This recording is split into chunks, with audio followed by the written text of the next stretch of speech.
Johnson & Johnson has been ordered by a jury in Missouri to pay $55 million to one woman who says that the company failed to give her and other consumers proper information and warnings about their products that include talc and how talc has a link to increased risks of ovarian cancer. Now, the verdict, which J&J plans to appeal, was actually the second straight trial loss for the company, which is facing about 1,200 other lawsuits accusing it of not adequately warning consumers about its talc-based products' cancer risks. So the verdict followed a $72 million jury verdict from the same court in February to the family of a woman who died from ovarian cancer after years of using talc powder for feminine hygiene. Now, Ring of Fire Radio did a great report on this. I want to show you a little piece of it to kind of discuss the reasons why corporations do this. This isn't the first time a corporation has failed to let consumers know about the potential risks of products that they're selling. It comes down to their bottom line. Take a look. Maybe it's 1,000 women a year will die using this product from cancer directly related to the talc exposure. Yeah. So then they calculate how much money are we making on this every year. Then they calculate how much is each one of those lives worth every year. And they conclude, well, if we're making $1 billion, we can afford to pay out $200 million in losses in court. And we see that time and time again. And I almost have to wonder in this case, is that what they've done? One thing for sure, you see a case like this develop, and once you start seeing the beginning of it, it always gets worse. Isn't that your experience? I absolutely think that that is true. Not only for the plaintiffs, but you've got to consider too, I think one of the other things they calculate, not only the cost of that, but how many of these people are going to die off that they're not going to have to deal with. All right, so how many people are going to have to die off that they're not going to have to deal with? They go into details about how there's statute of limitations involved in cases like this.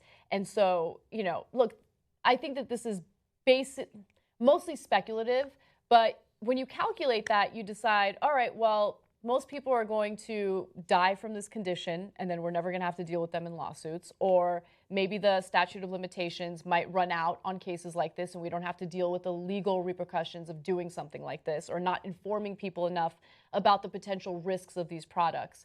They did a great report on that, and I want to give them credit. And this is why regulation is important. This is why we need oversight. These are corporations that have a bottom line. They want to make money. And so you have to have some checks and balances to make sure that the consumer isn't getting screwed. Yes. That said, according to the American Medical Association and Cancer.org, it's not certain whether these things cause cancer. Like talc, what is in talc, natural talc, as it appears in nature, I guess, has asbestos in it. And asbestos causes cancer. Since the 1970s, all consumer-level talcum powders have no asbestos in them. Once they realized how terrible that was, they took it out. Same way that they were supposed to take it out of lead pipes, but I don't know. It's difficult in medicine. I know we just spent our last video talking about how difficult it is for the patients. It's difficult in medicine. You ask doctors about the medicines that they're giving out to people. They know that in the grand course of things, those medicines will be obsolete someday. And there's like a progression of how new medicines are perceived that all doctors talk about that ends in it being poison. That said, this isn't a medicine. This is talcum powder. Yeah.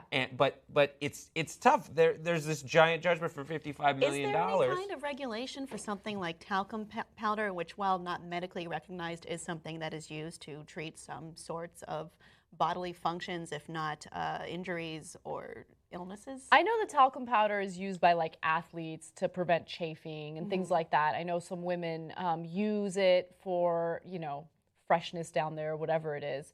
But look, part of the problem is, yes, there needs to be more oversight and all that, but also there's this push by corporations like Johnson & Johnson and other, deodorant companies and things like that to make you feel like you're disgusting and you have to constantly douse yeah. yourself in chemicals or other products. Oftentimes you don't need it. Look, I've talked about this before and it makes people uncomfortable. I don't know why, but I'm going to straight out say it.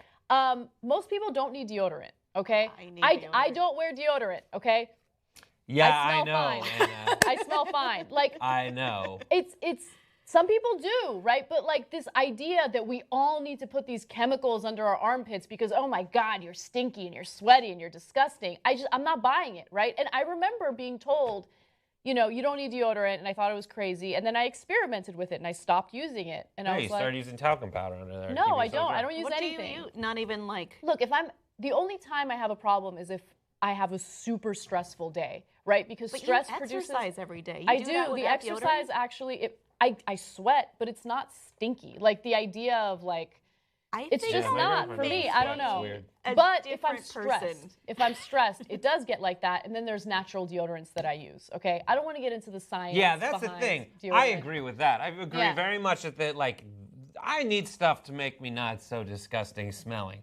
I want to know what's in those things. Yes. And if it's a matter of just printing it on the packaging, the sad part is even if it's on the packaging warning me, You might not even read it. I might not see it. Mm-hmm. I don't know to do that.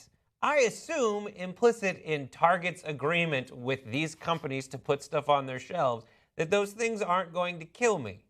Yeah. But what if they do? I also have this weird confidence in the regulatory system that might not exist, that I can go and buy things that are just going to not kill me. And if they did, they wouldn't be on the shelves. It's strange. Don't hold Yeah. your breath. Well, you guys can be advocates for yourself and educate yourself about products or drugs that are potentially harmful. And I do appreciate Brett bringing up the fact that there is disagreement in the science community about the impact of talc. So I want to be clear about that. But you could be an advocate for yourself by going to drugsafetynews.com. They do a good job in informing consumers about potential dangers or risks of the products that we use every day.